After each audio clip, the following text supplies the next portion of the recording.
Nice. So I'm going to share a screen with you that you'll, I'm sure, recognize. It's your website. And the reason I bring it up is because I want to know from you, how does a website affect your marketing success?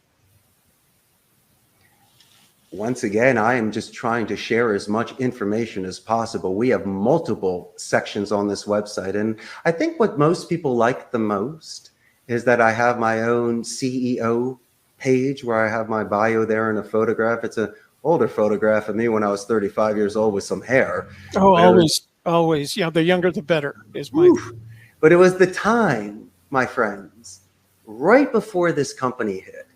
I launched my website in October of 2007 and landed my first account in February of 2008.